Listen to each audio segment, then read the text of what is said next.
ইব্রাহিম আলাইহিস সালাম বিবি হাজেরা এবং ইসমাইলকে রেখে চলে আসলেন। তিনি সিরিয়া থেকে প্রতিদিন সকালে রওনা দিতেন। এরপরে তিনি সেখানে পৌঁছার পরে বিশ্রাম নিয়ে আবার দ্বিপ্রহরের পরে, জোহরের সালাতের পরে, আসরের আগে পরে আবার রওনা দিয়ে তিনি আবার সিরিয়ায় চলে আসতেন ইব্রাহিম আলাইহিস সালাম। এক পর্যায়ে ইসমাইল যখন বড় হতে লাগলো, তখন ইব্রাহিম আলাইহিস সালাতু ওয়াস সালাম একটি স্বপ্ন দেখলেন। فبشرناه بغلام حليم فلما بلغ معه السعي ইসমাইলের বয়স যখন কোন মুফাসসিরিনে কেরামগণ বলেন 7 বছর হয়েছিল, কেউ বলেন 8 বছর, কেউ বলেন 9 বছর, কেউ বলেন 12 বছর, কেউ বলেন 13 বছর, কেউ বলেন 16 বা 17 বছর, কেউ বলেন বাবার সাথে চলাফেরা করতে পারে, কেউ বলেন বাবাকে টুকটাক কাজে সাহায্য করতে পারে। এই বয়সে যখন ইসমাইল উপনীত হলো, ফালাম্মা বালাগা মাহুস সায়া, তখন আল্লাহ পাক ইব্রাহিম আলাইহিস সালামকে স্বপ্ন দেখাইলেন। কি স্বপ্ন?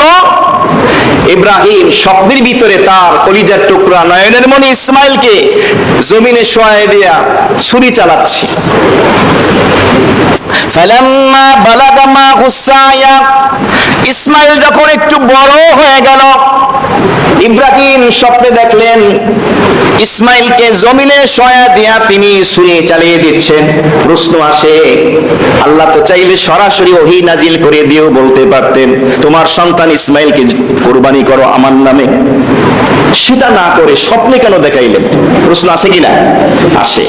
এর একটা উত্তর হলো যে আল্লাহ তাআলার বিভিন্ন হুকুমের ভিতরে, বিধানের ভিতরে হিকমত থাকে, রহস্য থাকে। প্রথম হিকমা বা রহস্য হলো, যদি আল্লাহ তাআলা বলতেন ইসমাইলকে আমার নামে কুরবানি করো, তাহলে যতক্ষণ পর্যন্ত গলা কাটা না হতো কুরবানি হতো? পশুর গলা কাটা পরিপূর্ণ না হলে কুরবানি হয়? তাহলে ইব্রাহিমকে কি করা লাগতো? ইসমাইলকে একদম গলা কেটে ফেলতে হতো, যদি সরাসরি ওহীর মাধ্যমে বলতেন। কারণ স্বপ্নে দেখিয়েছেন ছুরি চালাচ্ছেন, জবাই করে ফেলেছেন, এটা দেখেন নাই।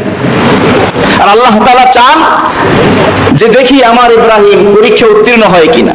আর একটা হলো, সরাসরি ওহী হলে তো ইব্রাহিম আলাইহিস সালাম আল্লাহর হুকুম পয়গম্বর অবশ্যই পালন করতেন। একটা সন্তান কেন, 1 কোটি সন্তান হলো নবী রাসূল যারা আছেন আল্লাহর নামে উৎসর্গ করতে রাজি আছেন। স্বপ্নের মাধ্যমে দেখালেন, কারণ স্বপ্নের অনেক ব্যাখ্যা দেওয়া যায়। এক বর্ণনা আছে, জিলহজ মাসের 8 তারিখ স্বপ্ন দেখলেন। সকালে ঘুম ভাঙার পরে টেনশনে পড়ে গেলেন, কি দেখলাম? চিন্তা করতে লাগলেন। এই জন্য জিলহজের 8 তারিখকে বলা হয় ইয়ামুত তারবিয়া, চিন্তার দিন। 9 তারিখেও দেখলেন আবার স্বপ্ন। চিন্তা করতে লাগলেন, কি দেখলাম? পরপর 3 দিন এই স্বপ্ন দেখলেন। এরপরে তিনি এর ব্যাখ্যা বের করলেন যে পয়গম্বরের স্বপ্ন কি হয়? সত্য হয়। পয়গম্বরের স্বপ্ন সত্য হয়, কখনো মিথ্যা হয় না। কারণ পয়গম্বরকে শয়তান স্বপ্ন দেখাতে পারে না। স্বপ্ন দেখায় কে? আল্লাহ।